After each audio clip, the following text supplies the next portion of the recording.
is going on, everybody? It's Thursday night at 6 p.m. and it's time. Season's almost over. It's playoff time. Conference championships. My name is Paul Spencer. That next to me is Dave Yarnell. Jumping Dave is the man himself, Dan Connor. What's going on, fellas? How we feeling? What's up, everybody? Doing well. How's everybody doing tonight? Doing Pretty good. good. Pretty good. Doing good. Good to hear. Yeah, I mean, how's the weather with you guys, first of all? I mean, my snow's almost gone, so I'm kind of like stoked about that. We got some rain today. Snow's pretty much gone at this point, which is good to see. And it's kind of like 60. It's going to be 60 tomorrow in New Jersey. Yeah, 61 tomorrow here too. Whoa! Are you guys serious? 60? Yeah, tomorrow? 60 degrees. Yeah, And then it's exciting. going to be 35 by Monday. Yeah, It's insane. Like it's insane. Tomorrow, I think it's gonna be 42 up here tomorrow. But like I went out this morning and all the snow's off the ground. I'm like, holy shit! I really got grass. I didn't even have grass anymore. Yeah, we see grass now. It's a good thing. Like it's very warm out. It's like 45 right now. It's not too bad. I can see my grass, but it's going to be very warm tomorrow. That's good. Well, our snowman outside is actually melting. Thank God. Well, Dave, next time you need snow, let me know. You and Faith and the family come up here. You guys can play in my 2.5 feet snow in 1 week here. So anytime, it's always open for you. I'll bring the kids up. There you go. Door's always open. You guys know that. All right, well, let's get into this, man. Hey, last week, the semifinals were in action. I mean, Dave, I have to tell you, man, you actually got 3 out of 4 this week. Yeah, I got pretty lucky on the couple of them. The San Francisco game was kind of lucky, but you got a wide right this week. Yeah, right. I got that right too. Right, exactly. That's crazy. That's how that is. That's wild. Well, you know what? We'll just jump right in. We'll talk about. Hey, listen, I'm not gonna lie to you. Hey, Eileen, how's it going? How about things going? Eileen, what's up, babe? Here's the thing. Okay, I said lock of the week last week. Dan, you were riding with me there too.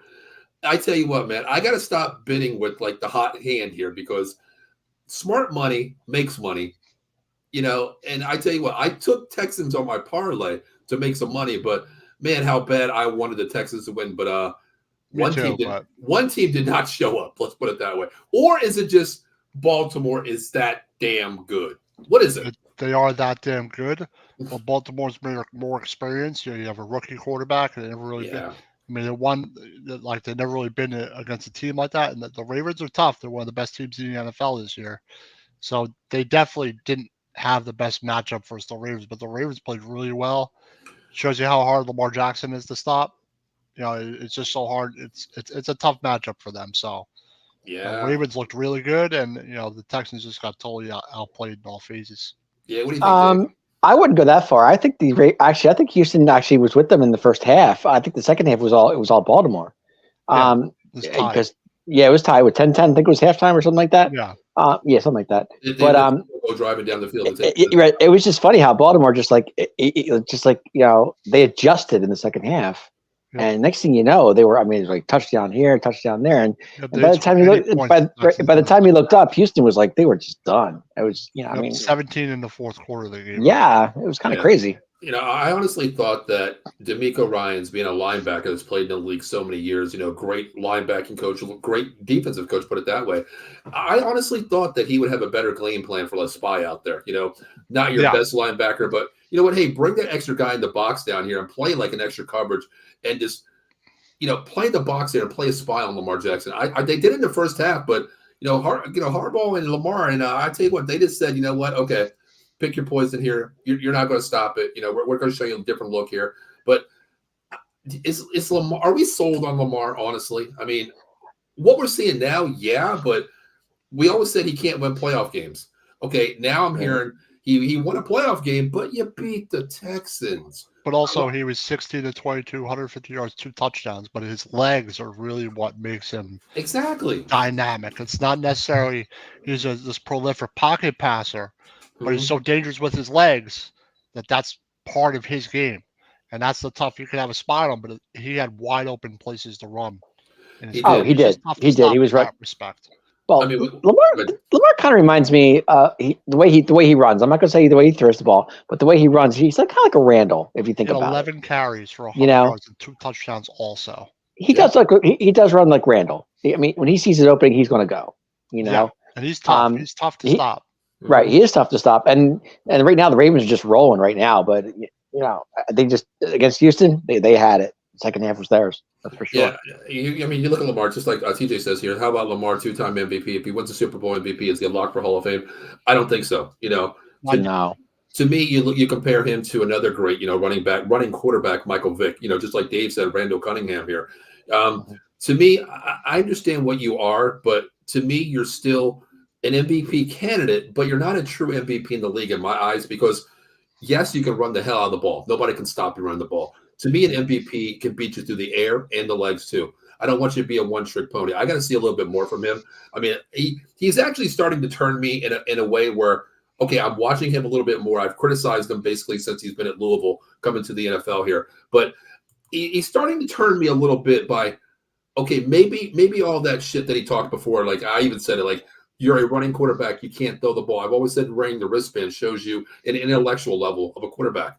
He's starting to prove to me like he's taking what the defense gives you, and I can't knock him for that. If the hole's there to run, hey, by all means, take and get 12 yards. By all means. If it's not there, check down. He does get sacked a lot. That's the only criticism I have for him, where he tries to extend plays and he climbs the pocket to avoid contact, but he goes the wrong way in coverage. Basically. Sometimes, yeah. Exactly. There's a couple that he did that way. He lost about 8 yards on a couple sacks there, but I don't know. Is he turning the table here to make us believe like, okay, he is the true MVP as a quarterback as we look? Oh yeah, he's definitely the most valuable player, one of the most valuable players in the league for sure, based on how he plays. Mm-hmm. But I think eventually he could make the Hall of Fame because he's gonna have some pretty excellent. He has a 98 career rating. Let's see, 125 touchdowns, 15,000 yards. But he's not like a prolific passer. Yeah. But he's going to be the best runner ever, probably as a quarterback. I agree. He already is. Well, I agree. Coming from Louisville, that's how he won the Heisman Trophy. His passing yard wasn't the greatest. Yeah. He was 8-3 when he won the Heisman that year, and he was over 1,400 yards that year rushing as a collegiate quarterback. That shows you something too. He's always had the bugaboo. Okay, you can't throw the ball. You can't throw the ball. You're not a throwing quarterback. You're a running quarterback. But he can, but he's not like great at it, and it's not his forte. You don't want to be if you shut his running down. They're a different team, and you have to depend on his arm. But that's really tough to do with a player like that. Gotcha. Spectre says, Danny, you're surrounded by Cowboys. That's why I put Dave in the middle. We didn't surround Danny this time. And all our teams, both our teams are golfing. So. Yep. This is true. But Dallas is better than we are, so I really can't talk. Yeah, you know what? We're all sitting on the couch, Dan. So. Yeah, but going back to Lamar, though, I mean, to me, he did make some key throws on Saturday. I think it was Saturday. Yeah, some key throws on Saturday. If you did to get first downs and to make to keep the plays going. So I mean, it's not like he can't do it, but I think he's a playmaker for sure. Right, and I think he chooses to. I think the run is more him than it was the pass. If it comes down to anything. That's just the way he is. That's just the way he plays. He doesn't really need to throw for 300 yards and 3 touchdowns because his legs make up for that. Right. Exactly. That's my point. It's crazy how we talk about that. I'm going to read this comment in a second here. I like how you guys said that because of the fact you guys said that he's a quarterback. He doesn't have to use the legs. His numbers are his legs. He doesn't have to perform through the air. I don't want to mention other teams, but we'll just say it for a second. You look at last year with Jalen Hurts. Okay, his legs got a lot of yards. That passing game opened up from his legs being another weapon here. But he could throw the ball better than Lamar can. Exactly. That's the thing there, too. I mean, we can see him throwing the ball. He's more accurate, basically, when he has the time in the pocket to throw the ball. But Lamar Jackson makes that quick read. If option there, 1 is not open, he's taking that ball and running, number 2. I don't know. What is this year? Is this his 6th year in the league already? Is it 6 or 7 now? I want to say 6th.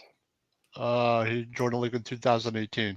Okay, so this is a 6 year basically. Okay, yeah, 6 years. How do we look at progression from a quarterback? With 6 years, we talked about Jalen Hurts basically. Let's use him as the example. He's had more passing. He has the most passing yards this year. Right. Every year he's had. He's going upward. He had 3,678 passing yards with 24 touchdowns and 7 picks. Okay. So he's progressing. He's progressing every year. He's got more weapons this year too, Dan. That he had the past. He has Flowers, which helps, but he hasn't had Andrews all year, half the year. And he's coming back. He'd probably have over 4,000 yards and maybe 30 touchdowns. That's a good season for him. It is. No doubt. This is his best season. He has more yards than when he had 36 touchdowns and almost the same amount of picks. Gotcha. He had a really good year this year. How many touchdowns do you have this year? 24. 24. Okay. That's not bad for him. Not for him at all. No, I mean, for a running quarterback, that's actually pretty good. So let's bring up this question by TJ real quick. So if he wins two MVPs and a Super Bowl MVP, he's still not the real MVP. What do you guys think about that? I can't argue that. I mean, he's definitely one of the most valuable players in the league. I would definitely say that based on how he can run the ball and how tough he is to stop. But 2 Super Bowl MVPs, if he wins another one, wins a Super Bowl, that's pretty impressive. He's definitely. Well, he's never won a Super Bowl in his career, so he can't really say. He would be the main reason they won the Super Bowl, correct? They didn't have him. They're not going to the Super Bowl. I don't know. Their defense is really good too, so you can't. I think if they had a regular pocket passer, I don't know if they'd be as dangerous. But I think their defense is really decent, though. I mean, their defense is also very good. Well, that's the thing too. We go back to one of the best defense in NFL history. The Trent Dilfer year. Okay, that defense carried that team there. You look at that. I mean, to each their own. I understand. But the defense doesn't carry this team. The offense does a lot of the time. It does. It does. True. I mean, this game here, it was a 3-phase game this week against the Texans. You were tied up at halftime, basically. In that third and fourth quarter, you came out and the defense shut them down. But you got to score points too. That offense scored points. But so to me, it was 2 different teams in the first. It was like Dr. Jekyll, Mr. Hyde in the first half and the second half. You know what I'm saying? You got to give the Ravens credit. They had a good game plan. They adjusted big time, and the Texans could never figure it out. Yeah. Well, let me ask you guys this. Okay, I always talk about Patrick Mahomes, which we'll talk about in the next game here. But let's talk about Patrick Mahomes and Lamar Jackson here. If I did this, if I'm the stupidest GM in the world here, and I said, okay, or somehow for the draft here. Going back in history, we know what they are, and let's put them in today's day on different teams here. If I put Patrick Mahomes on the Baltimore Ravens with the weapons that he has, Lamar Jackson on a team with no weapons, how does that fill the gap there? Because Lamar would probably have 1,600 yards rushing with the Kansas City Chiefs. Probably. With that offense, sure he would. And then they don't have a Tariq Hill. Right. And then you look at Patrick Mahomes, who basically really had no true number one wide receiver. If you really think about the name-wise, you go that way. You put him on there and you give him Zay Flowers as your number one. Would they mark Andrews? I think with this defense, Patrick Mahomes could be. They would be pretty damn good, I think. They're both MVPs, but I think it'd be kind of close for both of them, honestly. Because they're both that good. They could probably take both teams to the promised land. It wouldn't really matter. Win in either place. Right. I think so, too. I do. TJ says one for each 40 burger, I guess. Okay. Who's the Cowboys and the Giants? Oh, I know. What? Right. Gotcha. Okay. Gotcha. Here's the two of you. Question. One for each 40 burger. 1, 2. Exactly. 2 fans versus. Okay. Here, let's settle this right now. Who's better, Lamar Jackson or Michael Vick? Michael Vick was a better passer. Yes, he was. Jackson's a better runner. Ooh, I disagree. Because of his size. I disagree. I think Vick was faster. I think Vick's the better runner. But Vick was 195 pounds. True. He's a little more durable, but I would take Vick on the run any day of the week. Vick, but it depends what Vick you have, though. Think about why I'm taking Vick. What Vick are we talking about? Vick with the Eagles or Vick with the Atlanta Falcons? Vick always had a great arm. But he ran with the Falcons a lot more than he did with the Eagles. But he could still throw the ball accurately. He still has a great arm, regardless. Even if he was in the Falcons, he just was used to running all the time. Okay, let's break this down. To me, I'm going Lamar Jackson for today's game. I think he fits the bill more better. I'm taking Vick. Here's the thing. Okay, let's break this down by 3 categories here. Whose legs are you taking? Michael Vick's or Lamar Jackson's? Lamar Jackson. Vick's. Really, I'm going Lamar Jackson. I'm going Vick all day. I think he's tougher to stop Lamar Jackson because he's much bigger, and I just think he's tougher. He's much stronger.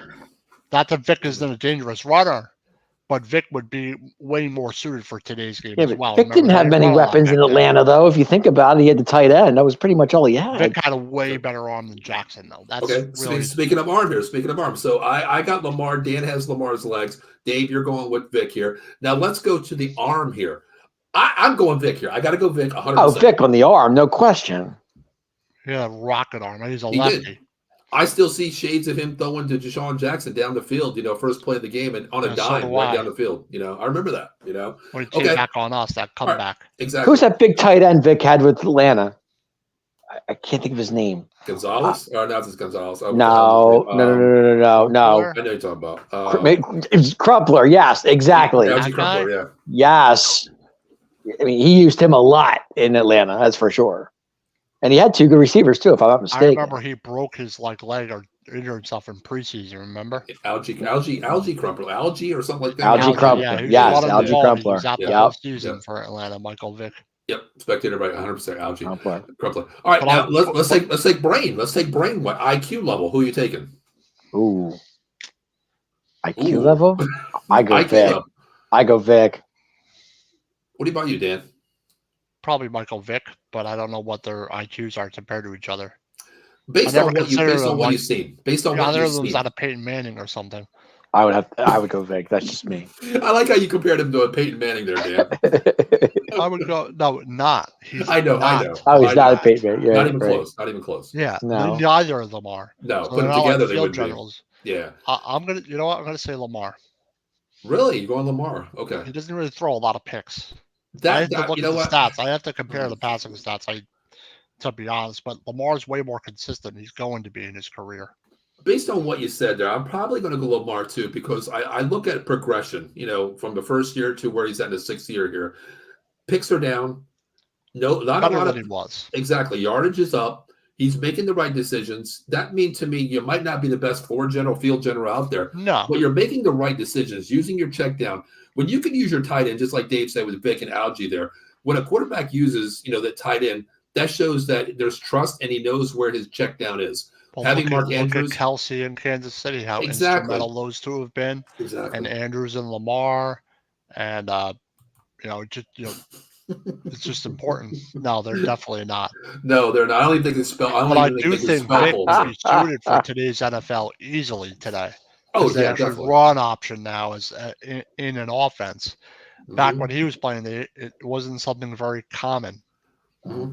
Yeah, TJ, I agree 100%. I don't even think anyone can spell Pulitzer out of them too, honestly, unless they write it down on their wristband. But hey, it is what it is.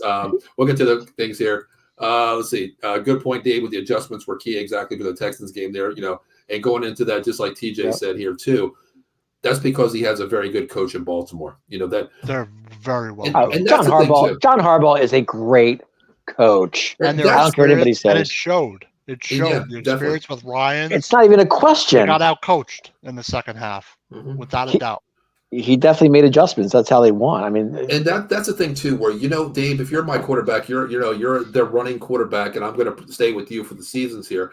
I'm going to adjust to what you're best at. You know what I mean? Hey, I don't care about the naysayers out there, the media. I don't, the Paul Spencer says Lamar's an idiot. I don't care about that. I'm going to put you in a position to excel. Hey, Dave, if it's not there, take the frick off on the ball and run the ball and get me a first down. Keep the play alive. Let's build to the next play. Don't turn the ball over. Because, Dave, I'm telling you, with this defense, brother, I'm not asking to be the MVP superstar. I'm playing Lamar Jackson football here. And Harbaugh's that kind of guy. Yeah, exactly. Harbaugh's that guy. Responsible. I agree. Harbaugh is that guy. I mean, he's been around for a long time. He was actually, I think he was with the Eagles at one point, wasn't he? Who's that? Harbaugh. Not Harbaugh. Yeah. The coach for Baltimore. Johnny. He was actually Eagles coach. Maybe. Wasn't he with? He was with the Eagles at one point. I know he was. I know he was from I think it's the Andy Reid tree. I believe so. But I believe he was. I forget what he was with the Eagles, but I know he was a part of that organization for a while. Okay. TJ says, I think Jackson is harder to tackle, but not as elusive. I say the opposite. I think Lamar Jackson is more elusive, honestly, with his speed and his cutting ability and the way he runs. He's a running back first before a quarterback. Vic is the running quarterback with the arm, but Vic had the moves. Vic was fun to watch in Atlanta, though. I like watching it. I was a fan. I like watching it. I do. I like watching it. Let's see. Eddie's checking in. What's going on, Eddie? How's it going, brother? Eddie, how you doing, Eddie? He just said, yes, he was. 100%. It's like a highlight film, man. Certain people you want to watch. You don't like them. You don't really care about their team. You have no investment in the team, but you want to watch them. Like to me, my favorite player all time, Peyton Manning. I love offense. And just to hear him communicate with the offensive line, the entire team. I always said, you don't need an OC for Peyton Manning. He's his own OC for the team. Peyton Manning called his own plays. Oh, he did. 100%. All right, so what else can we talk about this game real quick here, going to this game? It was a one-sided game. Listen, I'll tell you what. The Baltimore Ravens showed me something. They really. But I will say this: Houston had a great season this year. They went. I mean, CJ took them as far as he could go, and they won a playoff game. Got great for them. I think the wall just hit in Baltimore was just there. It was done. Yeah, the future's bright for them. Yeah, it is. I mean, when you have a rookie, head coach, a rookie, quarterback, and like I said before, guys, maybe the Ohio State curse is lifted here with CJ Stroud, honestly, because. Just think about this. How bad do you feel being a Carolina Panther fan right now? Okay. Think about that. Bryce Young, CJ Stroud. Bryce Young is the next thing, sliced bread, and he can barely win a game out there. We don't know what the future is, but then you have CJ Stroud come here, lights out. And just imagine. I agree Stroud's better, but the Texans have more talent. Agreed. Better coach. Agreed. It's a better team or a better situation. So I think Stroud will be way better than Young. But the Panthers really don't have much either. Mm-hmm. But still, Stroud has been a really good season. But look what the Texans did this year. I mean, they picked up Dalton Schultz, was a big tight end for them, coming off of Dallas, which was huge. They had two good receivers. The running back was decent. I mean, they was a good year for them all around. It just really was. DeMeco Ryans did a great job. He did. 100%. Mm-hmm. TJ says yes. Peyton was the second best quarterback in his family. But wow, that's for another show. I can agree with playoff Eli. That's what he means. Okay. Oh yeah, I agree with that. I'm positive that's what TJ means. Wait a minute. Eli does have two. Come on now, Eli has two. Yeah, but Eli is a much better playoff quarterback than Peyton ever was. Yes, Peyton Manning is the regular season QB all-time best playoff. But overall, Peyton is great. Exactly. You look at the numbers he performed against Brady, the record he had against Brady. It was like a 50-50 mix between those two. But then playoff time, it was just a different level. Yeah, I give that to Eli 100%. Oh, Eli had weapons too, and Eli had good running games. So, yeah. Eli was just a playoff guy. He was a playoff guy. And TJ says Houston and Cleveland have great head coaches now. I agree with that. Ever since they got rid of Stefanski out there in Cleveland, they've turned this around, and I think that's great for a young quarterback. To have that mobility and not mobility, the guidance basically. You look at Tampa Bay right now. I talked to my friend Tina, who watches the show a lot. She went to high school, but she's a Tampa Bay fan. They just released their OC. I forgot where he went to. I think it was I forgot where he went to. Honestly, the OC for Tampa Bay. He's got. I'm not sure. But you look at. I told her I was like, wow, it really is bad for Baker Mayfield. Finally, Baker Mayfield has an OC to progress him. A voice in his head. Look at when he would play with Cleveland. He had how many? 6 or 7 OCs? How many head coaches did he have? He went through so many. You can't learn that. It's a different system. So. Go back to Cleveland. How many quarterbacks did Cleveland go through in the past 10 years? That's what I mean. It's insane. If you would have put another quarterback there with a system that's Watson, the other guy, Dorian Walker, Walker, and didn't they have Jacoby Brissett for a little bit too? I thought. Yes. Yeah. Yep. Man. And then they end up with Joe Flacco. I mean, come on! Look where Joe Flacco took him. He won 10 games this year, whatever it was. Went to the playoffs. I mean, come on. Thank you, Eileen. Panthers. That's where he went. Okay, I tweeted it today, and I totally forgot where he went already. But it's building a system with voices. If you're the quarterback and you have Dan this year, he gets fired. I come in. It's bad for you. It could work both ways, but it's called continuity with your head coach. And wow, Houston's are built. You see what TJ just said? Hurts is getting ready to have his third. That's true. You think about that. Last year they got rid of Steichen and Gannon, and this year they got rid of Johnson. Steichen was perfect for the Eagles. He was perfect. That's what I mean. That's what I mean. I mean, perfect. It's building to your quarterbacks. What I want to say? They're. What's that? Did Steichen coach the Colts this year? I believe yes. He was in Indy. Yes, and he almost made the playoff. He almost made the playoffs that last game. He almost did. He got close. Yeah. So that's another good coach. And you look at Gannon. He's young. He's got a team to build in the future. He's going out probably getting Marvin Harrison this year. You can build with Kyler Murray. Put players in position to win here. Sure. That's a great point there, TJ. TJ, he's in his third OC in 3 years. That's crazy. You know what? It's craziness, man. And guess who interviewed for the Eagles today? Yeah, we don't even care about him. Yeah, I'm just saying. I hope they get him. I hope they get him because I'm going to get a shirt made and say, "Welcome to the dollar store. Welcome to the dollar store show." Yeah. Yep. All right. Well, let's talk about this. Did the Eagles sign Fangio? Yeah, they signed. Yeah. Did they? Is it official? Yeah, he's on his plane already. Yep. I heard he was coming. I don't know how TJ feels about that. Yeah. Yeah, they got him today. They already signed him. If they don't, they did sign him. He's done. Players in their back and linebackers. It's not going to matter. Yeah, they put pen to paper. Yep, already. He said we hired Fangio today. Okay. Mm-hmm. All right, well, let's move on to this game here. Dave, you took Kansas City. You know, I took Buffalo. I thought it was time to rewrite the ship and basically, man, I don't know. The Buffalo jinx comes back again.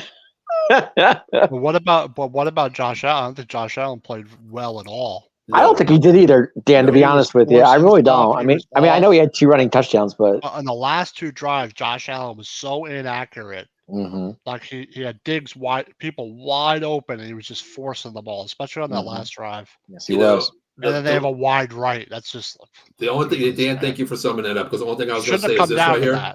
It went this way, wide right. That thing, I mean, or wide left, whatever way you want to look at for the view. But it's so funny. I mean, if you watch the kick, though, it literally went straight, and then all of a sudden just curved to the right. It was so weird. Like, did the wind take it or what? I don't know. No, I think the kicker messed up. He hooked that shit. You know, they were showing the hold back and forth because the first thing that came up to my mind was like, oh shit, Scott Norwood. You know. Well, yeah, that's the first thing. Well, of course. I took that right. I just wide right. You know what? I want to say something. I want to clear up beef real quick if I can have 30 seconds here of my time. Okay. TJ, it was wide right. I'm not saying you're wrong, but if you watch the kick like slow motion, it went straight and then all of a sudden just went to the right side. As soon as you kicked it, I knew it wasn't going through. Yeah. I want to clear the beef real quick to certain fans out there. Buffalo fans out there, listen, I'm a Cowboy fan, so I talk about all teams. I could care less what you think. But I just want to say something. If we're out of the box sports, and I comment on all teams, good or bad, no matter what. Sure. When I say, oh, Buffalo Bills fans, almost had it, but just a little wide right. Don't delete me off of damn Twitter, okay? Did they really? We follow all fans. They follow us too. I think there was 80. I think there was 84 or 85 people. As soon as I put that up, I looked at them. It was all Buffalo Bills fans that just like defollow. Wow. I gotta bring this up. I'm sorry. I have to bring this up. I was watching the Carton show. I think it was 2 days ago. Okay. The who? And apparently Craig Carton, he has a show in the morning on FS1. I thought you said you were watching cartoons. I thought the Carton show on FS1. And they were showing a guy who put Super Bowl champs Buffalo Bills on his arm as tattoo. Oh my gosh, I feel so bad for that guy. Well, Dave, he wasn't the only idiot. Remember back in 2016 or 17, the Dallas Cowboy fan put it on there too. You remember that? That is true. Yeah, listen, I'm a crazy dude, but you'll damn well never see me. I'll never do something like that now, unless after they win. Yeah, yep. But he sat there in the middle of the cold with that tattoo showing. I was like, dude. Yeah. Bo says wide right. Poor Bills fans not. Poor Jill's fans. Also, Danny, condolences 100%. For those that don't know, we lost a family member today in out of the box here. He didn't have 2 legs; he had 4 legs. Rest in peace, Gavin. Dan, your little partner there. We've seen him many times on Out of the Box, podcasting. He's laid. He's jumped up many times on shows. Popped up here, turned your computer off, threw you off the show a couple times. But Dan, all I can say is condolences to you as well, just like Bo said. But Dan, I'll tell you what, I know how much you love that cat, Gavin. He's in a better place, and I tell you what, brother, his 5 months with you, brother, he didn't go without, brother. I'll tell you that you served him the right way, 100%, brother. Yeah, definitely not. Thanks, Bo. Definitely. All right, let's get back to some of the comments here real quick. Josh Allen is overrated. I thought Josh Allen played like bad. He played like shit. Let's really simple. He played like shit. But yet they praise him like he's no other. I don't get it. I think that last drive, he was trying to just take a little too much at once. Yeah. And methodically work down the field. And one play, it digs wide open on side, even look. Well, if he makes that catch, Dan, it's a different story. But I still think that you don't want to force it. You don't want to leave Mahomes with time. So I want to methodically get 5 yards. Okay, but do we give him credit? Close. But do we give him credit on the other hand? He got him in field goal position. He got him in field goal position, but I don't think he was very clutch when he needed to be. Okay, Dan, let's put this. Dan, let's go this way. So let's just say hypothetically that Allen goes down the field, they score. You give Mahomes what, 1:30? Is that enough time for him to go on the field and win a game? Hell yeah, Mahomes. Yeah, I'm just saying, my homeboy. Yes. I think even with a minute, Casey could have won the game, but I think that the Bills needed to drive down the field and made sure they score a touchdown. Yeah. Okay. You didn't want to leave it to a kick. You wanted to score a touchdown, and then make them have to score a touchdown. But my question is, why? What was the deal with the fake punt or the fake punt? That's another horrible. What was that about? Like that was the stupidest thing they could have ever done. I agree. That fake punt was on like their own 27 or 28 yard line. That was the stupidest thing.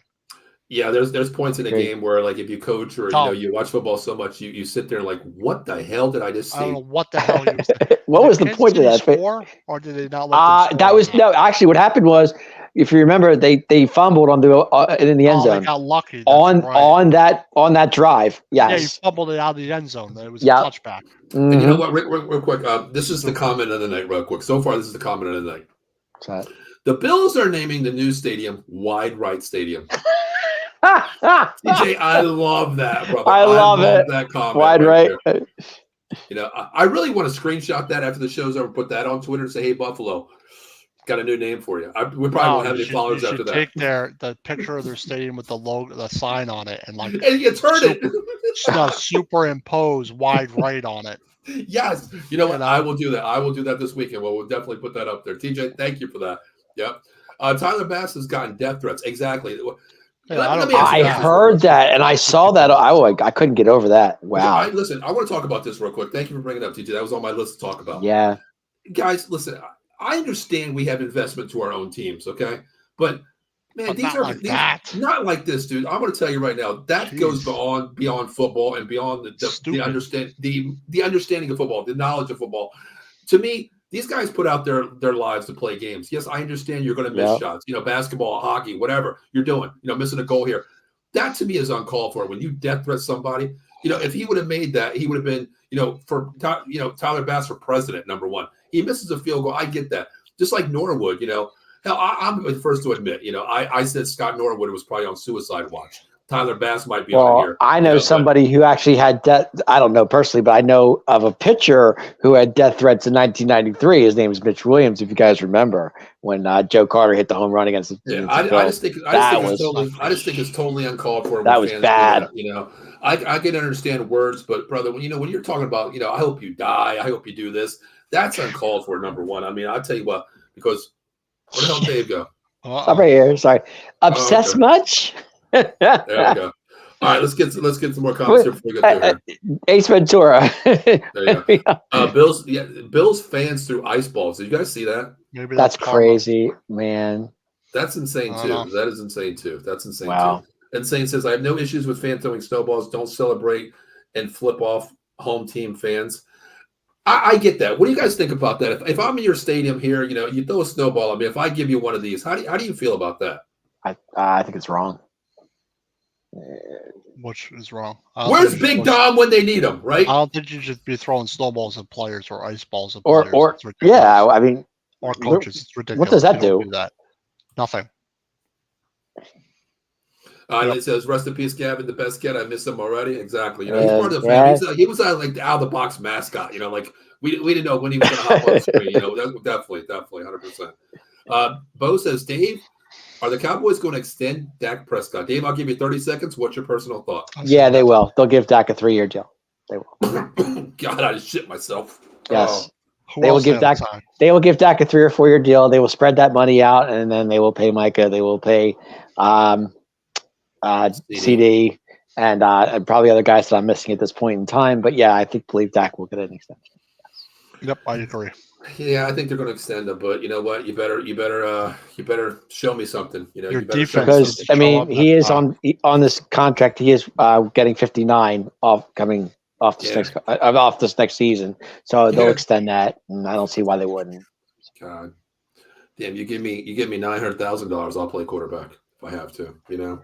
36 touchdowns, 9 picks. Okay. Minute 30 seconds with 2 timeouts. That's exactly 100%. That's too much time. Exactly 100%. I mean, there's certain quarterbacks you get certain time. Hey, I go regular season, and he had a great year. So you got and you're going to sit there and tell me that Dak's not the guy. Okay, he's 2-5 in the playoffs. I understand that, but still, in all, you can't tell me he had 36 touchdowns, 9 picks, and he had a great season this year. And he's voted he's finalist of MVP this season. So don't sit there and tell me. Dave, hold on a second.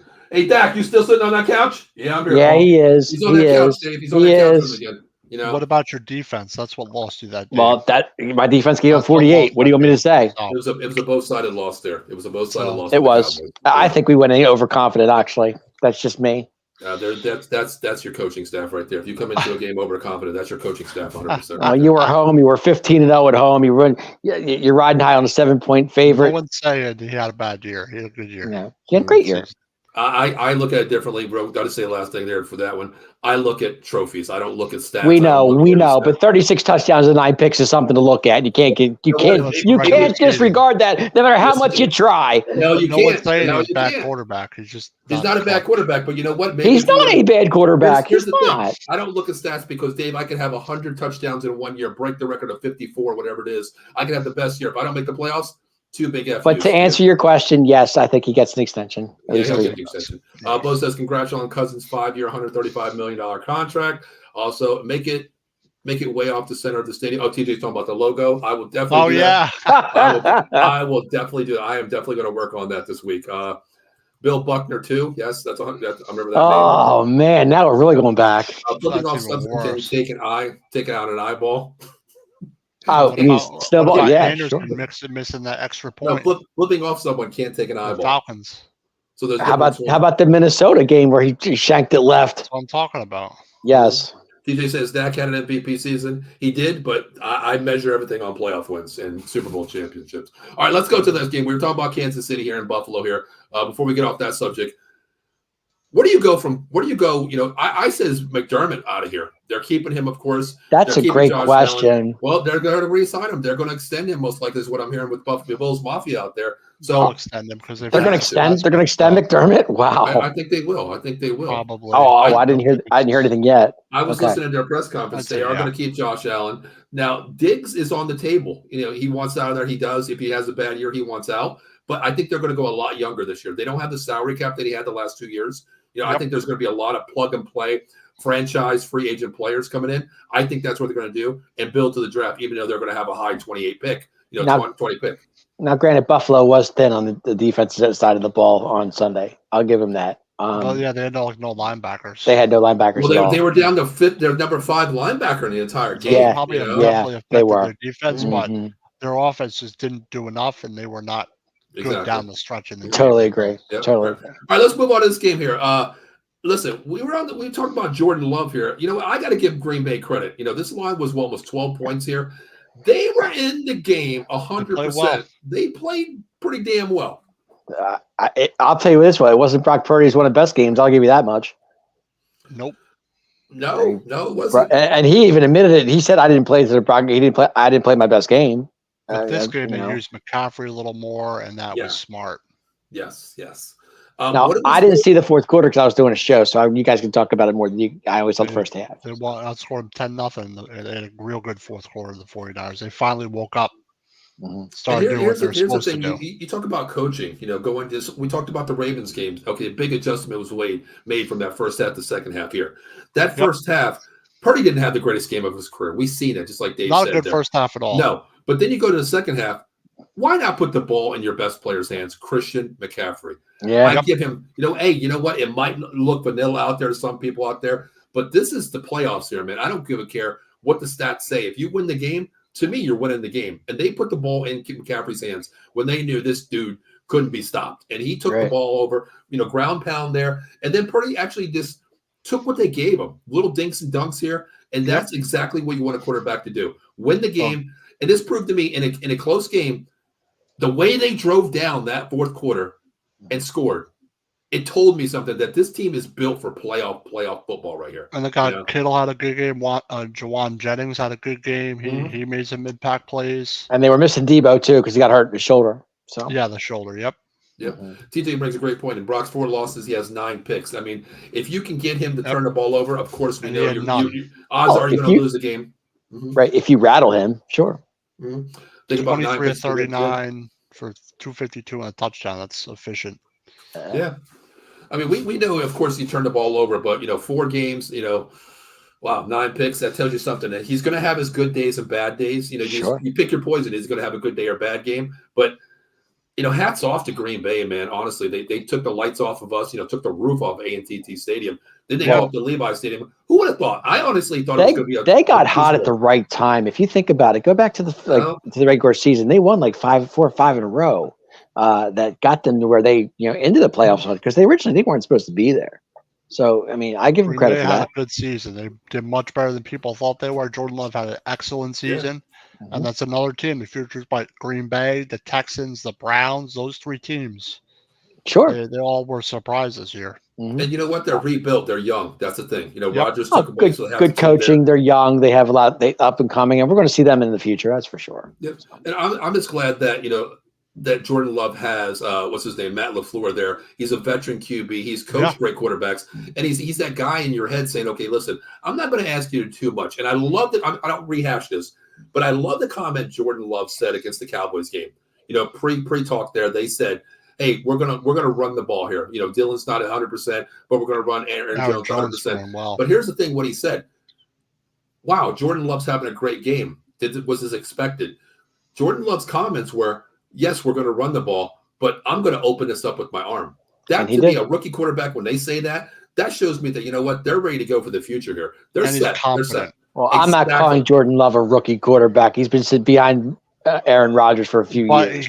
But in the beginning, it wasn't as good as he was. He got better and better as the season went. Right. Jordan Love got more and more confident. He got better and better. He learned from the best. That's why. Kind of up and down in the beginning, the first third of the season, but then he kept getting better. And then by the time we got to the Dallas game, he had a ton of confidence. Here's the thing what you said, Dan, when we talk about Lamar Jackson.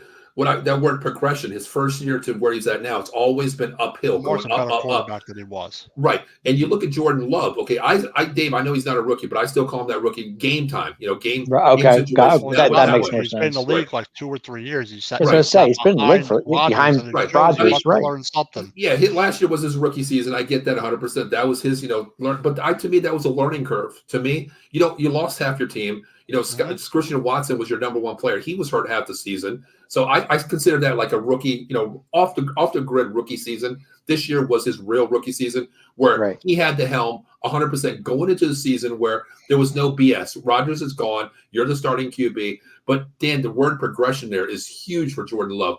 Look what he's done basically in his second year in the league. And look what he's done this year. And you go back to a Lamar Jackson who took him 3 to 4 years to get where he's at. A 64% completion percentage, 4,100 yards, 32 touchdowns, and 11 picks. That's an excellent season. Not bad at all. Not bad at all. I mean, and he took a team, like I said, they won 5, 6 in a row to get to where they had to be. Mm-hmm. That's a great comment there. Purdy and Jared Goff are the same QBs. Get them off the market, they don't do well. That's the deer in the headlights effect. You put pressure on them, confuse them, get in their face, and pressure them. They'll make. Yeah, but Goff's been there before. Goff has a little bit more experience there. I mean, he's been in the Super Bowl before. I don't care what anybody says. Mm-hmm. Goff's a pocket quarterback. You know that, Dan. Come on, that's what he does. They have a ton of weapons in Detroit, so that I get it. Ken Fry checking in. What's going on, Ken? How you doing? Hey, what's up, big man? Let's see, TJ. You're right. They did fire their DC. I believe they did today, if I'm not mistaken. Yeah, they did that today. Yes. Yeah. All right. So, anything else on this game of Niners and Green Bay? What do you guys? I kind of thought you kind of knew the outcome was going to happen because the Niners being home. And the Niners are a little more experienced as a team overall. Sure. So was their coach. Exactly. But kudos to Green Bay. They did well up there. Green Bay did much better than people thought they were. There's nothing to be ashamed of. What was the point spread in that game, guys? I think it was 10.5. Yeah, something like that. And they only won by 3? Yeah. Okay. Green Bay played well. They had the 49ers had a real good fourth quarter, and they stepped up and did what they had, drove down the field and did what they had to do. Yeah, kudos Green Bay. When you bet, you play smart money. So what I did is on my bet, I took the Packers plus 11. Actually, I bumped it up to a half a point. I took them plus 11, which is good. I didn't think they would cover that, but 11 points, the way they've been playing. Oh, they covered. Yeah, I know. Yeah. All right, let's go into the other game here. Another team riding a big high here. Baker Mayfield. Dave, you took Baker. We took the Lions here. What, Dave? Since you lost this one, I'll let you go first on this one. Yeah, I kind of like the first half of Tampa. I thought they played well. But just couldn't get it going. Baker was forcing things in the second half. I thought being at home, I thought they are being at, I thought they had a shot, but I mean, not being at home, they were in Detroit. But I mean, to me, I don't know if it was Bowles, it was coaching, Baker forcing things. I don't know. They didn't use Rachaad White as much as I thought they would. I didn't see much of Chris receiver. I just didn't see much of that. And Mike Evans, he was there, but he wasn't. It was tough loss for Tampa. It really was. I thought they had a shot. Evans had 8 receptions or 147 yards. Yeah, I mean, he had a good day, but I mean, it was. I guess the running game wasn't as great as I thought it would be. Less than 100 yards rushing. Well, what they did is they took out Goodwin out of the game. They took one of Chris Goodwin. Godwin. Yes. You take him out of the game here. Mike Evans is a beast. He's going to get his catches. He's going to get his yards. Sure. He's going to get those. But you know what? Pick your poison here. We're going to take away one. They took away Otten is basically 2. I didn't see much Otten either. Right. But the thing was, you can't take away Detroit's defense in that fourth quarter. Aiden Hutchinson just looked like a man on a mission in that. He was. Also, they were 4 for 12 on third down. The Bucs. Yeah, exactly. You got to get you move the sticks on third down there. 4 out of 12, that's 30. 1 out of 4, 25% on third down. The Lions were only 6 for 14. That's not much better either. Yeah, under 50% as well. I mean, I tell you what, I thought Tampa Bay would put up a little bit more fight than they did, but there was a they had a chance in the end, but they did. But there was a difference. But I think that the key thing about it, the Lions just have more playmakers. And on the last drive, they were able to make the plays they did, and they're tough. They have a real good offense, and Baker was doing Baker things. I mean, he threw the pick in the end, which was pretty much it. Game was over. Yeah. Exactly. Well, that late one, you're trying to push the ball downfield. It's going to happen. Mm-hmm. You're going to make bad decisions when you're just like we talked about in the other game. You're pushing the ball downfield. Josh Allen tries to push the ball downfield. You're trying to create plays when it's not there. It's going to happen. I get that, but to me, take what the defense gives you, man. Especially they're playing a quarter of zone. Take what's in front of them, man. Just go take it down the field. Baker didn't need to. You just need to methodically go. They had enough time. Exactly. Oh, they had plenty of time. Sure. I think in this game, the Lions just made more plays on offense than the Bucs did. That's really what it came down to. Yeah. Going back to the last game, Bo says Purdy was 6 for 7 on the Niners' final drive. He would have had 6 for 7. If not, Kittle dropped that. Oh, yeah, that's right. No, I agree. That's what I mean about Purdy there. The situational football there. That last drive. Exactly. They got it all together. I tell you what, he looked like an MVP quarterback there. Taking what they gave you. He was in control there. He was calling at the line of scrimmage before they got there. Let's go this, let's go here. Line adjustments, everything. I give him 100% props. That to me is a Purdy. If you play him and he's on point like that, it could be a long day for you. You're not. Yeah, it could be. I mean, 100%, when he's on, he's tough to stop when he's on. That's for sure. Mm-hmm. Bo says, "Pick it, pack it, fire it up." Pick it. All right, so we'll move on to this week here, guys. How about we do that? We spent enough time on last week's. Dave, congratulations. You're 3 out of 4. Dan, you're 2 out of 2. I'm 2 out of 2 as well. But hey, you know what? We got 2 games this week. 2 games here this week.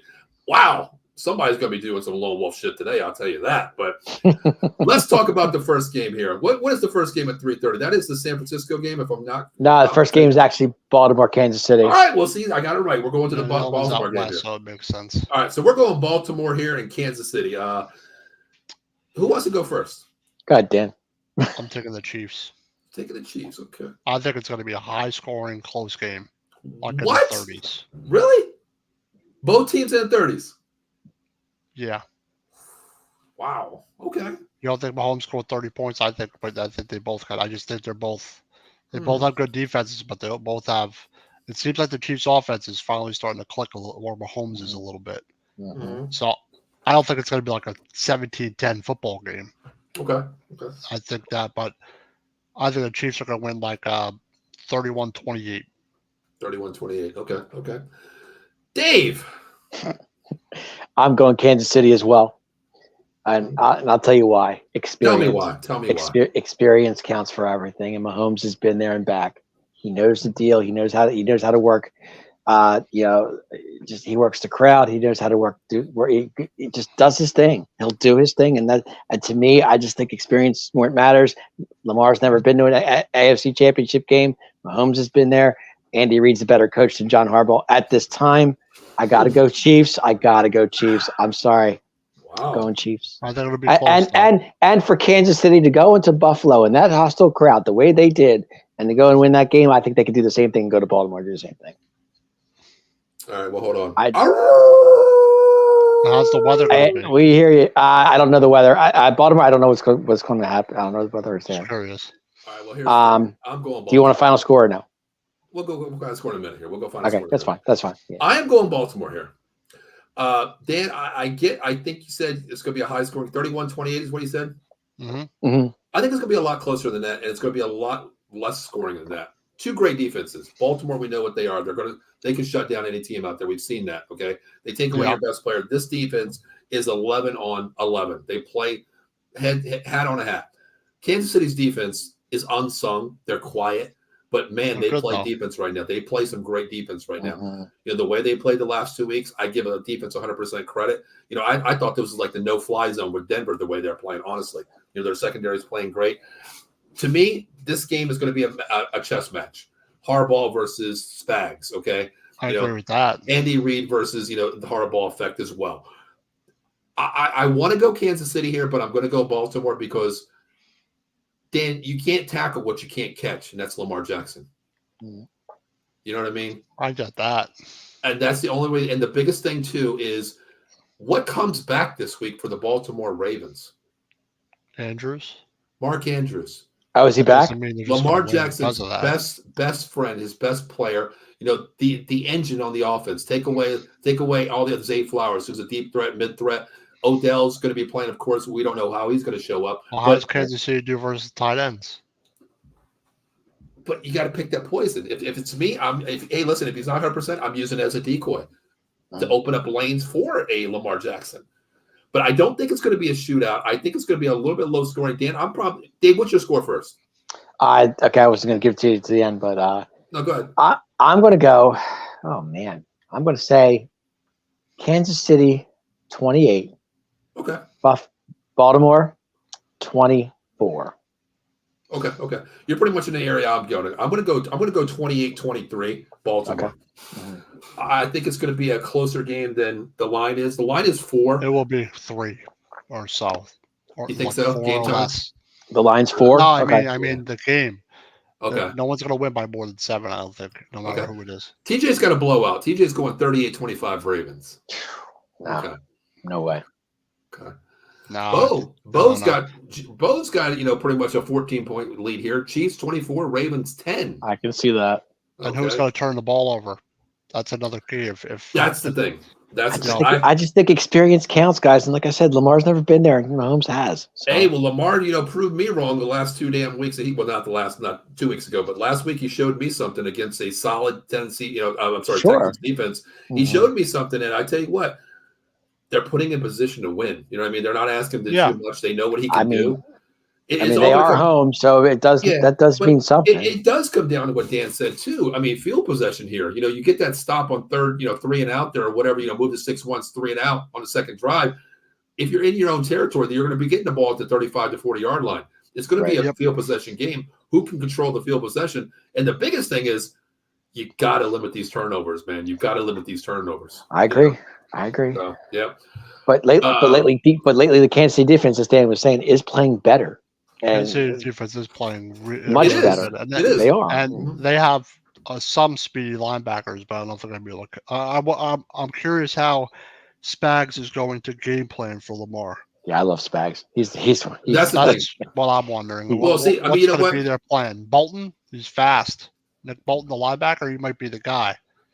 That's the thing you said right there, Dan. Exactly 100%. I'll piggyback on what you said there. Last week I thought the Texans might put up a battle here. Even I said it was a lock of the week. Big time wrong there. But when you have a linebacking coach like DeMeco Ryans, who's played the game linebacker all his life, you know how to play defense against a one guy. You've seen, he played in the league with Vic before. He played, Randall times. He played these times. So I thought he would, exactly. It is tough, but the Chiefs defense is better than the Texans. But I don't think there's anybody out there that can contain. You can contain Lamar Jackson. Slow him down. Right. Yeah, but if you do contain him, you will shut him down. That's the thing. If he's running all over the field, he's tough to beat. But if you contain him like you can, Like they can, and I just think that's other teams have done it. Other teams have done it, and you know. But if I'm the Ravens, I want to do some designed runs, not just have them run when it's open. I want to do design runs and really run at them. That's perfect what you said there, Dan. On 3rd down and 6, okay, that's a passing situation for 90% of the teams in the NFL. They went 3 wide, 1 back, moved the back out of the backfield, design run up the gap for 13 yards with Lamar Jackson. You have to put the ball in your best player's hands, and I think that's what they do. It's going to be a chess match. Steve Spagnuolo has to find a person that can contain. I want to say the word contain, not stop Lamar Jackson. And the other thing, biggest thing for the Kansas City Chiefs, you got to play assignment football. Stay in the lanes, play. Exactly. I was just going to say, don't like, if you stay home, stay home. If you're like, that's the problem is you remove from a gap or a lane where you're supposed to be, Lamar will run right through it. So that's what Spag's going to do. And Spagnuolo is a defensive coordinator that can very good decoy. Something out. He's like that. So I'm interested to see what their game plan is. Yeah, I think it's going to be a great game. Bo says, I agree with this on too, honestly. The Ravens defense could be the reason the Ravens get over the hump. It won't be because of Lamar. I think that's what it's going to be. They're not going to ask him to do too much. The defense is going to carry him. They're going to have to play well. Even though the Chiefs don't have weapons, they haven't been great on offense. I don't know about that, Dan. Pacheco's been running pretty hard lately. Holmes looks better than he did. Well, I agree, but I'm saying, Pacheco's been running hard. Oh, I know. Kelsey's getting his catches, and Smith actually been catching the ball lately. I don't know. I kind of like I said, I like Kansas City. Bo makes a great point here. I don't think it matters at all, honestly, with Kansas City. The Chiefs played negative 20 2 weeks ago. The only thing I can see is 60 on Friday up here. Yeah, up here it'll be 61. You guys are only an hour and a half away, so yeah, I don't think it's going to matter. 50 degrees down there. Yeah. Well, let me ask you this: if it's a huge downpour, like we don't know what the weather is going to be, but if it's a downpour, whose advantage is that? Because the weather doesn't mean anything to me. The coldness. If it's a downpour, I think the advantage goes to actually Baltimore. Even though Pacheco could run the ball. That's what I mean. Yeah, he could. That's true. Angry. That's true. Yeah, good point. Yeah. I think the better running team is the Chiefs, to be honest. Yeah. Because the Ravens don't run the ball a lot with the running backs. Lamar is their running back. Yeah, to me the Ravens. Yeah, to me the Ravens are that finesse running team. The finesse running team. You know, you got to run design tosses. You know, ISOs or off tackles with the Ravens. Kansas City just lines up. They can run right up the middle. Yeah, it's smash mouth. That's why I like the way they run. I mean, Kansas City plays a negative 20 at home. They go to Buffalo. They steal one out there. Matter. So weather doesn't matter to them. It really doesn't matter. TJ says, write it down, fellas. What are we writing down? Or he's talking about me. Are the Chiefs your lock of the week, Paul? No, they are not the damn lock of the week, TJ. He's picking Baltimore, so I can't say that. Here goes real quick. Today marks the one. Exactly. Let's read this one here. Today marks the 1 year anniversary of our dear good friend and brother Leland, aka Big. Big was receiving knowledgeable sports fan that loves Atlanta. Exactly. You know, Leland. I don't know, Bo, if you've seen the video we played. You know, with Leland there. Leland. Yep. Dan, he was. You know him for half your life, basically, correct? Since like 25 years or something like that. 26. Yeah. Big Falcons fan, right? Yeah. Mm-hmm. Huge Falcons fan and Dodgers too. No, Dodgers. I didn't know. Okay. Well, I think he's from LA. Oh, he's from LA. Originally. Yeah. I think. If I'm someone's correct me if I'm saying, but I think that's where he's originally from. Okay. Yeah. I tell you what, I never met Leland. Of course, we talked many times on on Messenger here constantly. He was always the first person to, not to go off subject here, but he was always the first person to actually message me about my food. What did you put in that? How'd you make that? Always talk to him about food and recipes. Exactly. And the funny thing is like, I remember him telling me, he was like, Paul, one day we got to get together and make a banging meal. And when he passed last month on the anniversary of last month, I said, Leland, I didn't know you personally, but I'll tell you one thing. When save me a spot, and you know what? When I come up there, I'm going to bring 2 woks and we're going to throw down one hell of a meal, man. There you go. He was a good dude, man. It's like, thank you, Bo. He's missed here, man. Definitely. Real quick, here's a comment. Andy Reid doesn't care if a running back can carry the rock. Hello, it's Andy Reid. I get that, but Pacheco's still good. Pacheco runs hard. He runs angry. He runs angry. Let's put it that way. Isn't he from Rutgers? Yes. Yes. Okay, I thought I heard that. Yep. Not a high draft pick either. No.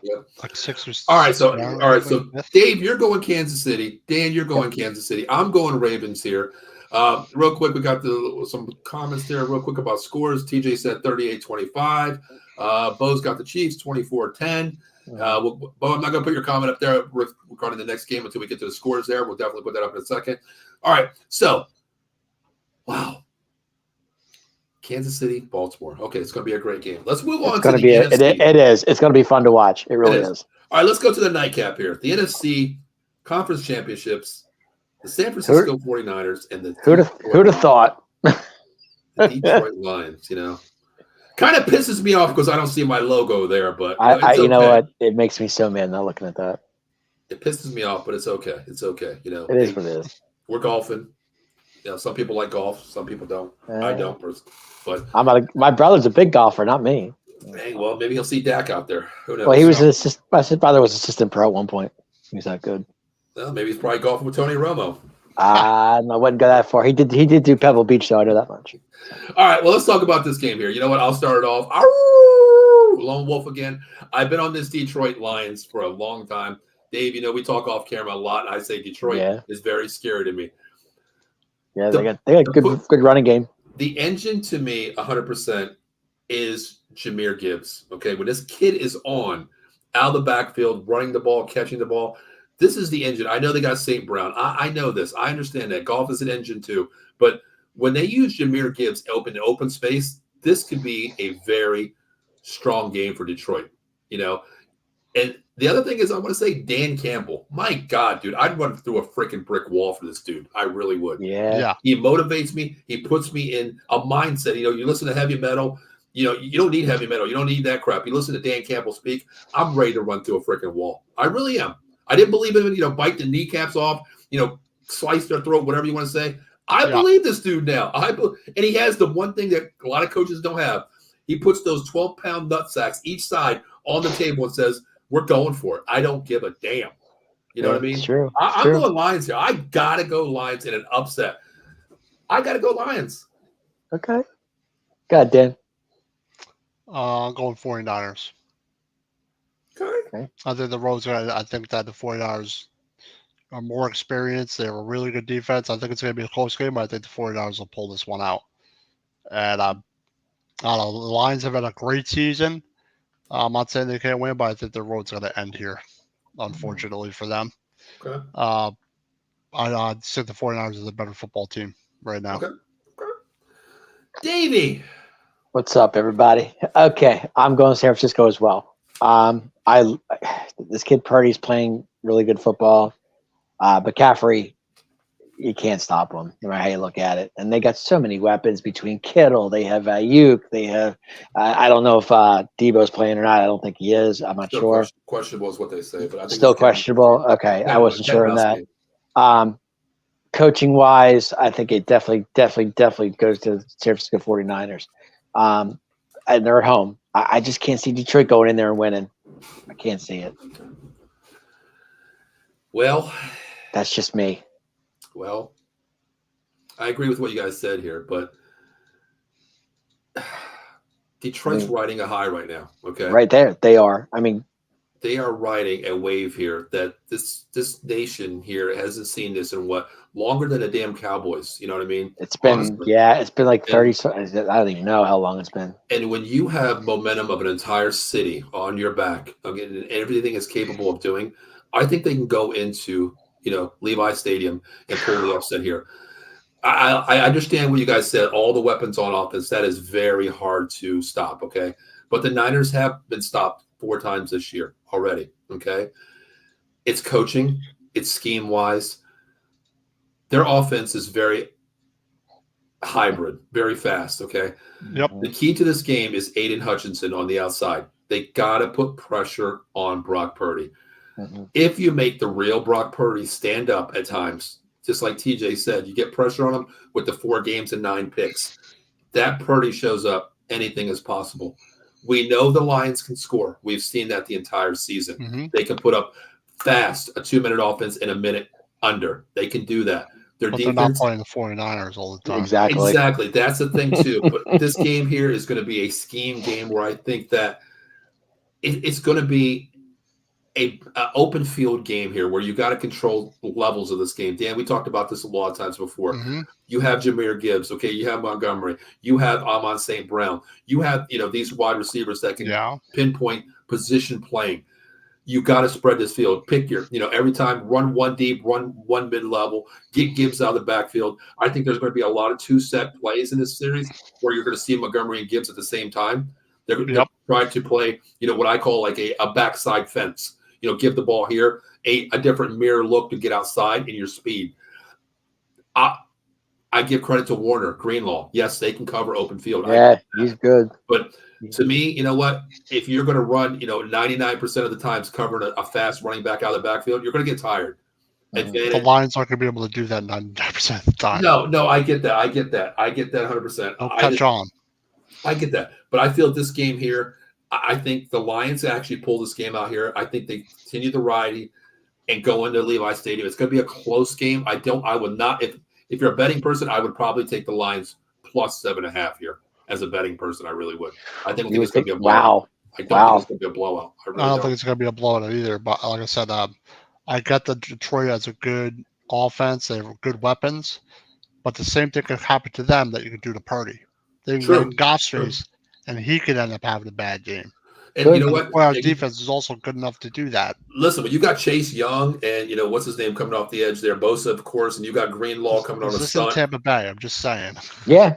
Right, exactly. I understand. But I get the argument. Detroit has a really good offense, and if they game plan it right, but I don't know if they're just going to have a field day. I think possession for Detroit is the key to this game. Keep that offense off the field as much as you can. They better score touchdowns and not field goals. That's what I'm saying. Right. I think for them to win it, that's why I don't see it, because I think 49ers offense is just too strong. I wouldn't be surprised if the Lions won, but they're going to have to rattle Purdy. They're going to have to turn the ball. I don't think they're going to. Agree. I think they're going to have to get a turnover or two, which is key. And you do that versus 49ers, you got a great chance to beat them. Yeah. Bo's got the spread ×3 on the line here. He's got 49ers 38, Lions 17. Right. Wow. That's a huge differential. But I agree with what you guys said there. This is a game where you want to keep both offenses off the field. Both these offenses can score in the clips anytime they want.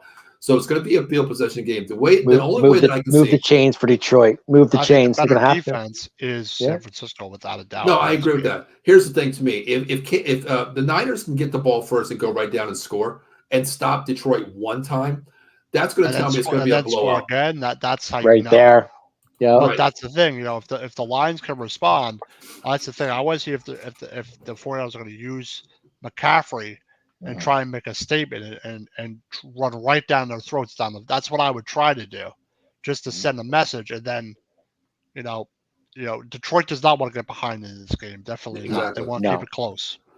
That's the thing. I mean, we already know. I didn't want to read this comment real quick. I'm sorry I didn't read it earlier. Yeah. Chiefs have to clog the passing lanes and force Lamar to throw in small windows. Personally, I don't believe Lamar can do so. He hits wide receiver and opens the majority of the time. His legs. That is true too. If you look at a lot of his throws, they are wide open, or a lot. I don't want to say all of them. Double coverage. He likes to force it sometimes. He does. I was going to say he can force it in. Yeah, he's done that. A lot of his completions are true, just like Bo said. They're open possession receivers. Either that or it's a busted coverage. There was a couple in the game that there was a busted coverage this week.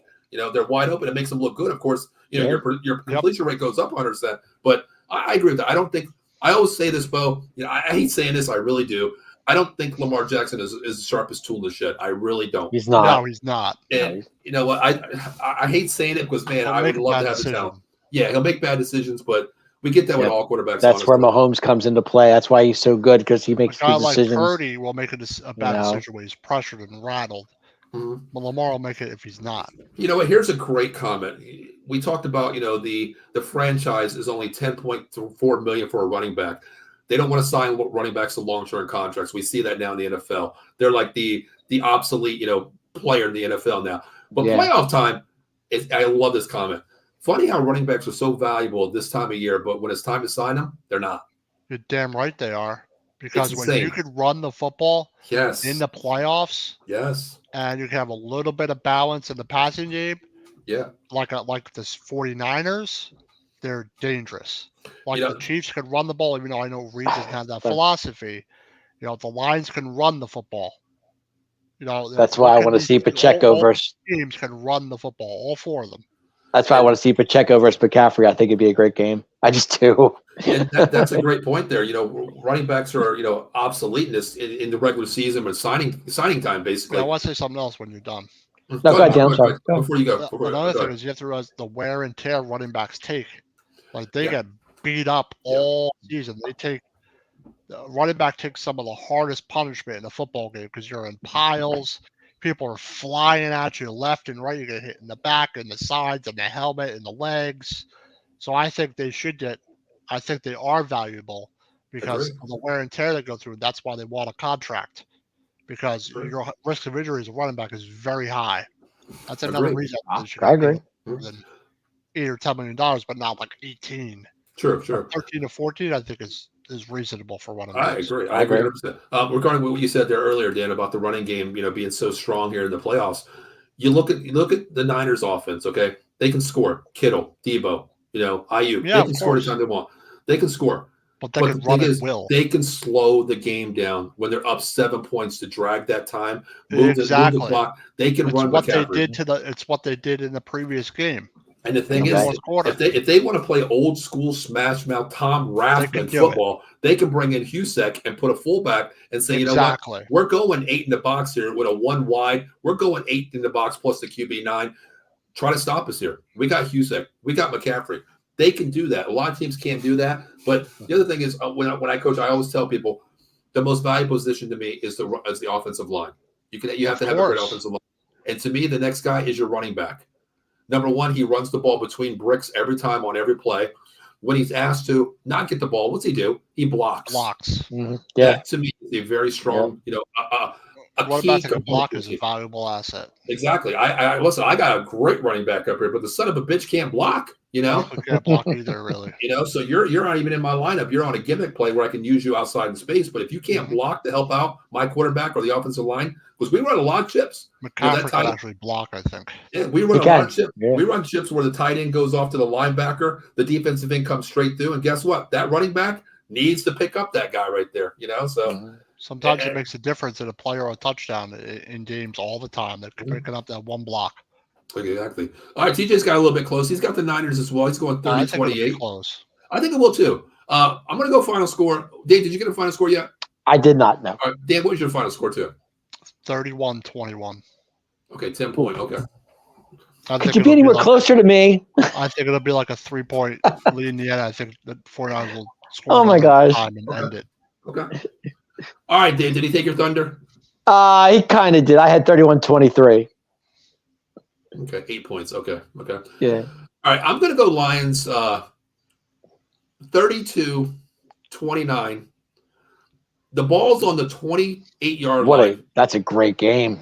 Wow. It's on the 28-yard line. It's going to be 4th down. Campbell's bounce off the crossbar now. Shut up, Dan. We're not going wide right. If it's wide right or wide left, I'm never doing a show again with you ever. Okay. But it's going to come down to a 4th down kick. The game's going to be tied. Lions fans are going to hate me. They are. We're going to lose a lot of followers after this shit, Dan. Double doing, Dan. No, I think the game comes down to a field goal here. I think Dan Campbell, Goff gets him in position. I think they kick the field goal. And did you go to the comment TJ made? Go afterwards. I'll bring it up. Go ahead, Dan. Go ahead. Bring it up. You bring it up. I don't have my mouse near me. Which one is it? The last one. This one? It wouldn't surprise me if Dan Campbell loses with a poorly timed managed gamble. I want to get into that. That's exactly what I want to talk about. Like he did in the first half in Dallas and blew it. That's the thing that scares me with Dan Campbell. Going for 2 when you shouldn't. Yeah, he puts the balls on the table at times to put, to me, I like that. I like that in the coach. I really do. But Dave, in the group chat, I said, this year's a different level for me. I have to learn to take the points. I have to learn to take points. In the playoffs, you always take the points. That's the thing. Unless you have no choice. You guys know me. If it's 4th down and 4th and 10, I still think I get my first down with this team. I'm gonna get the first down. But now field goal. This is playoff football. We've seen games where a 3-point game could justify win or lose, go home, move to the next level. You can't go for 2 if you're just tied. You can't do it. You can't do it. You think about this. Unless you're down 2. Well, think about this. In the end. I said it's going to be a late field goal to win the game from the Lions. I'm going 31-28, Lions, of course. But let me ask you this. Put this game situation in your head real quick. The Lions, fourth quarter, 12 seconds left to go in the game, okay? Right. It is – oh, God, I don't want to quit this. It's going to be a 51-yard field goal, okay? You're down 3 points. It's fourth and 1. Let's say 25 seconds left on the clock. One timeout left. Do you take the points now, or let's say 4th and 8, make it a little bit harder for you. 4th and 8, points. One timeout. Do you kick the field goal at that point to tie the game, or you take one more play on 4th down, hoping and assuming that you're going to get that 6-yard, 8-yard first down to give your kicker a better field position spot to kick a better the field goal? I don't even know his name, honestly. I really don't. Kick for who? Be playing in a dome. Detroit. No, you're not kicking in a dome this week. You're kicking outside too. Yeah. So. But that could be Dan Campbell. That could be Dan Campbell. Ball? I don't know how good their kicker is. You're saying he's going to go for it. I would kick it. That's just me. I'd kick it. But I didn't say he was going to go for it, but that's a great. Well, with the guts that you keep saying he has, and he goes for these 4th downs and the 2-point conversion. No, I didn't say he has guts. Get it, it's over. Well, yeah, he has guts, but I want to put that position. If it's me, I'm not going for it. I'm kicking the field goal no matter what. But I would too. There. It wouldn't surprise people to Dan Campbell say, you know what? Hey, we got this far. Nobody expected. It's been 38 freaking years here, 40 years going on. Nobody expected us to be here. I'm putting these nutsacks, and I'm putting all 53 of you guys nutsacks on the table. We're moving the ball. That could be Dan Campbell's downfall. We've seen it before, right? But if it's in a situation where you're going for 2 and you kick an extra point out of the game, you're kicking the extra point. You ain't going for 2. No. I think that'd be very foolish. Nope. All right, Ken I don't Fry care has if the you Niners. it'd be foolish. I agree. Ken's got the Niners 31-20. Yep. Oh, wait. Okay. All right, there we go. Thank you, Ken. Ken's on my side on this one. Baltimore 27-24. Oh, big man. Come on. Thank you, Ken. Thank you. TJ is a certified 4th panel member. Hey, anytime you want to come on, TJ, you already know that door is always open. TJ. Yep. Kenny says, if they had Maher, I say kick it. If they had Money Maher. The Lions? Yeah. I don't know who they're If they had Money Maher, I'd say kick it. Oh. I think the kicker's bad. But you know what the worst thing is? Let's say if the game came down the line, it's 28-28, it's a chip shot. You know what the worst thing to hear at that point would be? Wide right? Well, yeah, of course that one, Dan. Of course that one. But from post? No, from an announcer, from the announcer saying he hasn't missed a field goal in the last play, the last 2 games. This is it. And then all of a sudden it goes wide right. How many times has the player said he's thrown a pick in consecutive passes up pick 6? Exactly. It happens all the time. Fixed. Kenny says, Dave, it's your boy, Money Maher. Money Maher, baby. That happened in Maher's last game. Remember that? He's going to break the record. Is he the kicker? Is he the kicker for Detroit? Who? Money Maher. No. I didn't think so. I think he actually is. I think he actually is. Is he? I think he actually is. Are you kidding? I think he actually is. Dan, you have it up or no? What? Is Money Maher the kicker for the Lions? Oh, I don't know. I have no idea. I didn't even look it up real quick. I don't think so. Whoever the kicker they have, I know he's pretty good this year. Yeah. Let's see here. Lions. Oh, no. Guess who they have? Who? Michael Bagley. Michael Bagley. That's right. Michael Bagley. Yes. Never heard of the guy. Yes. Michael Bagley. Yes. Michael Bagley. Yes. Bo says Dan Campbell's dumbass would go for it. That actually scares me. You really think about it. Like, I understand, you put your players in position to say, guys, I believe in you, but believing in somebody and playing a smart football game, it's like sports betting. I say I'm going to take this team on here, but then I look at it pre-game and I say, hey, smart money makes money. You know what I mean? It was, yeah. That's the way I look at a lot of things in too. His career, he's 5 for 13, 50 plus. Who's Bagley? 5 for 13, 50 plus Bagley. 13. Well, the Dan Campbell might go for it. 37 for 48 from 40 to 59, 29 to 30 from 39 30. So 40. Oh, so 40 to 50 plus. Mm-hmm. He's not that good overall. Just the longer distances, he's not very good. You know what? Maybe I'll take away that Lions pick because of the fact that Dan Campbell less than 50% from 50+ yards. Okay. So 51 yards. I don't know, man. All right, Dan. Dave. Guess where Monty Maher's bagging groceries somewhere? Ken said. Oh, okay. Probably is. Okay. Yeah, I know he was with the Saints for a while. I didn't let him go. Let me ask you this from a player's perspective here. Okay. Maher explains it Wawa making coaches. Let me know which one I get an autograph from. I don't have his jersey. I don't have. Buddy Maher, baby. I don't have any kickers jerseys. Sorry, Dave. I know. I got to get one. Wasn't there a player that was like bagging groceries a couple years ago? That's Kurt Warner. Kurt Warner was one of them. Yep. Yeah. Wait, wasn't okay? No, I don't know if this is true. Wasn't one of the Eagles' wide receivers a bagging groceries somewhere before they picked him up? Which one? I'm not sure. I don't know. I have to look that up. TJ, let me know if you're still on here. I thought there was one of the wide. What was his damn name? Eagles wide receivers. He was on the year where they had nobody, and I said Wawa wide receivers. I forgot who it was. I could have sworn one of them actually not at Wawa, but was bagging groceries somewhere. I forgot who the hell it was. Pinky Pinkston. No, I don't think it was Pinkston. The Niners have more pre-snap penalties than any team in the playoffs. Josh, that's one thing. That to me, that reminds me of an Aaron Rodgers or a Peyton Manning. A lot of penalties. That could kill you. Oh, Goff could do that. Yeah, he's good. He's good like that. Rodgers is the king of that one. Get up to the line of scrimmage. You see a guy running off. Boom, quick. Get him off sides. Oh, he does it all the time. Love it. But let me ask you this real quick. We talked about Dan Campbell going for this. Okay, Dan. Thank you for the stats there. I don't believe in my kicker. Okay, I want to get him a little bit closer. Not from long distance. No. If it's 30 yards or I want to get get down to 25, so it's 10-yard difference. 6 yards would be a 35 to 41-yard field goal. He was only missed a few. So I'm going to try to get you in that position. But if I'm on the sideline, I'm the kicker. I'm warming up already. Trying to kick into the net here. Coach, I got it. I'm ready to go. Does that play into a kicker's head? Okay. It's 4th down. I'm ready to go in the game. 3rd down when you get the 1st down. 4th down. I'm ready to go. I'm ready to go, Coach. I'm running in the game here. Get your ass out. We're going for it. We're going to try to get you closer. Does that play into a mindset of a kicker saying, shit, he don't trust me from 45? A little bit. How does that play into your Dave? You're the kicker guy. How's the weather going to be? It depends. Yeah, I was thinking the same thing, Dan. Weather-wise, I don't think it matters to the kicker, to be honest with you. Last game, so. No, I think the kicker's got to go in there and kick it no matter where it's from, where it is. That's his job. Like 55 yards, I say. I don't know. But hey, he might make it. Who knows? Anything's possible.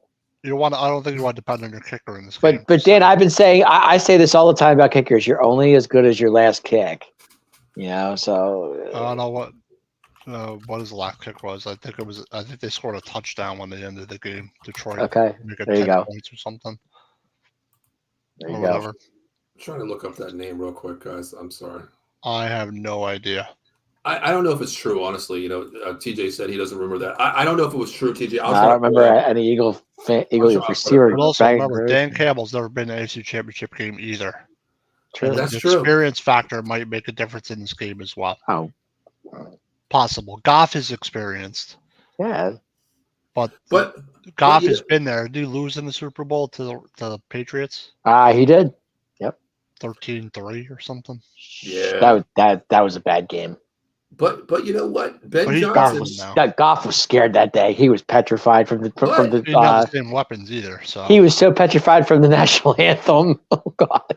There's a reason why Ben Johnson is the hottest commodity out there as a head coach right now. A lot of teams. Yeah. Of course, he's going to put these players in position to spread that field out. He's going to take advantage of these players that he has. Sure, he is. When you play an elite defense, you got to play scheme football. Secondary, mid-level, short game. You got to do that. And I think this is Ben Johnson's game where this could be a make or break. I think he's gone either way. I really do. Probably. But I don't know. I think if he wins this here, I think he's going to be the hottest commodity. If he wins it, yeah. I mean, a lot of coaches are off the table already, but I don't know. I'm just going to go Lions here. I'm still going to go with the dogs here. I don't consider Baltimore a dog, so that's why I took them at scheme-wise Not too. necessarily. But the Lions are a dog. They're a dog. Guys, I just can't see Detroit going into San Fran and winning. I just don't. Okay, Shane, let me ask you something really quick, okay? I mean, it's possible, but I'm not saying. Let me ask you something real quick, Davey. Okay. I know what you're going to say, but go ahead. What am I going to say?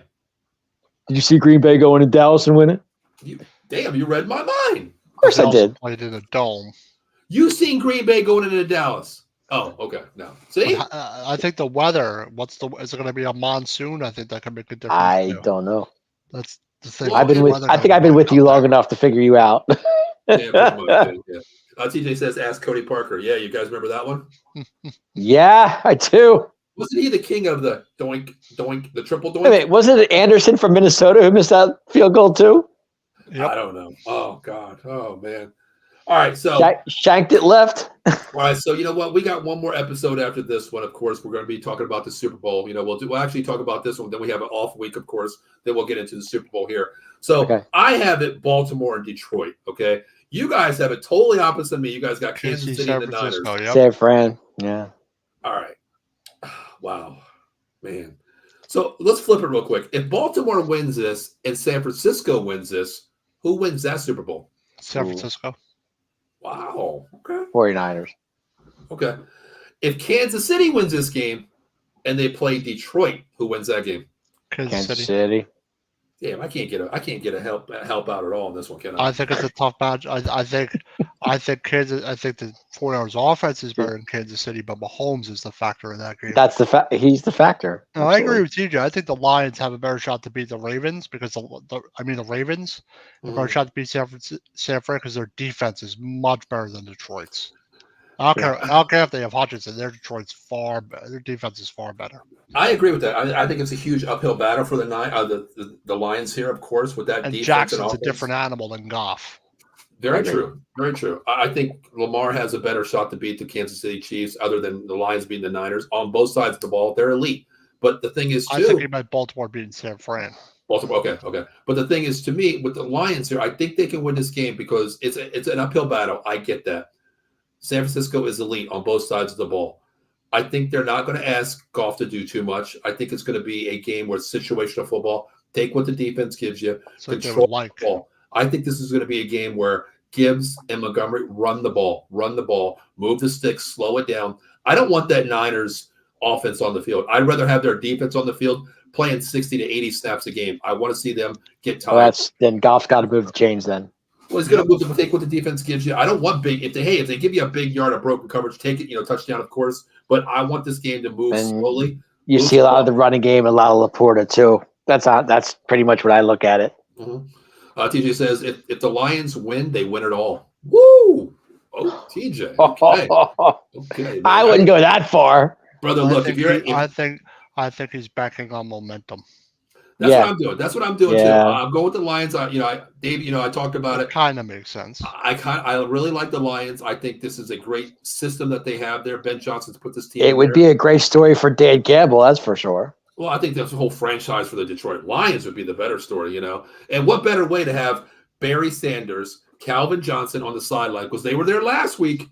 They were there last week. They were. So, Barry Sanders, I think he's going to be sitting there and saying, Coach, put me in if you need me.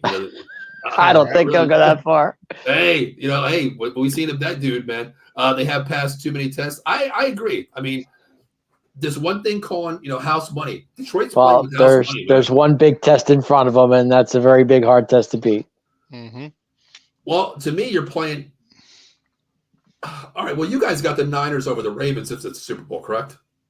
I have Niners, Kansas City. Well, no, I'm saying if Baltimore and the Niners played, you guys both got the Niners, correct? Yeah. Okay. Yeah. So this is the biggest task for the Detroit Lions right here. I think this is the test of all tests right here. Yep. Okay. All right. Mm-hmm. I'm just on the Lions wagon, man. If they can pull this off, it's huge. All right, guys, I have to roll. I have to pick up my daughter, so I will see you guys later. All right, Davey, we'll talk to you next week. All right, Dan, take care. Yep. And I will see you guys next week. All right, Dave. All right. See you, everybody. Later. All right, Dan. Let's wrap up the show here, brother. Yep. All right. Let's do some little promos here. How about you talk about some Monkey Cold Coffee, Dan? Monkey Cold Coffee, evolution of flavor infused coffee. Use a promo code OTB Sports at the checkout, monkeycoldcoffee.com. Get 10% off your order. They have a bourbon chocolate chip toasted coconut rum, Sumatra blend, organic blend, Peru, Florida. So they make an excellent product. Get your bag of Monkey Cold Coffee today. Once again, use the promo code OTB Sports at the checkout for 10% off your order. Monkey Coffee, the evolution of flavor-infused coffee. Also, last but not least, if you need any legal advice, any kind of accidents out there that you may have or cause, reach out to my man Jason Fine, 1-800-HURT-123, Attorney Big Al, motor vehicle accidents, slip and fall, workman's comp, personal injury claims, 3 convenient locations throughout Pennsylvania, New Jersey.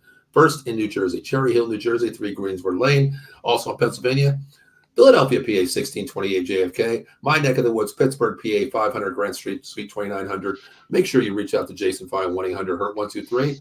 Let them know the Outbox told you to call. No recovery, no fee, guaranteed rate, 33 1/3%. Don't pay that 40%. Don't pay that 50%. 33 1/3%. That is the guaranteed family rate of out-of-the-box sports entertainment. So make sure you reach out to Jason Fine, 1-800-HURT-123. And also get your cold coffee because I got some monkey cold coffee in my cold coffee. A couple last comments. Bo says, people overrate the Lions too much. They played a bad Rams team. The Rams ain't all that. I agree with that. Neither are the Bucks, in my opinion, but still, they did what they had to do. They played a bad Rams team and barely won, and they played a horrible Bucks team who had no business in the playoffs. Packers and Cowboys better than the Lions, he says. Oh, I don't know about those Cowboys, man. Great show, you guys. Thank you. Bo says he hopes the 49ers win by 30. Oh. TJ says, spoke like a true Vikings fan. That defense is atrocious, TJ. Bo says. TJ says, pass D is raw, but the run D is good. The offense is great, Bo says. I do agree with that 100%. I agree with that. Their secondary is bad, and I think that's where Aiden Hutchinson and that front four and linebackers as well. They need to get Purdy in a situation where get to Purdy, they have to. Otherwise, it could be a long day. Long Sunday. Yeah, that's the difference between the Lions and the 3 other teams. Baltimore, KC, and Saint, they all have great defenses. Yeah, the Lions are solid, but they're not like they are. I mean, a lot of times you think you can outscore your opponent, but when you got a solid defense that makes you can't score, it could be a different situation. But it's all going to come down to that. I do want to take the Niners, but I'm going to take the dogs this week, of course. But I think it's going to be the Niners winning this game. I forgot who it was, riding on momentum. I'm going to ride with the momentum here. It's a momentum good story. Is huge in the playoffs. Exactly. It's a good story here. My team did it twice. So, and they weren't the best team. So it just happens that way. Gotcha. Thank you, Bo. Appreciate it, brother. Thanks, Bo. Thanks for watching. And all of our viewers out there, if you guys ever want to hop on, please let myself, Dan, know. We'll bring you on here. Of course, it's open. We like to have fun. We just like to talk sports. So, Dan, you ready to get out of here, man? Yep. All right. My name is Paul Spencer. That is Dan Connor. I'm usually on that side. That's Dan Connor. And, of course, Dave Yarnell.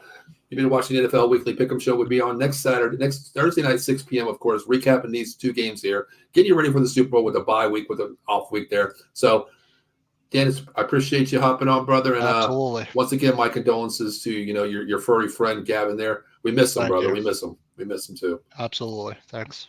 All right, guys. Thank you for watching. We'll see you next Thursday night, 6 p.m. Until then, hope your team wins. Hope you make a little bit of money out there. And you know what? Animals are people too. Go out and love your animal, man. Make sure they're family to us. So rest in peace, Gavin. Appreciate you.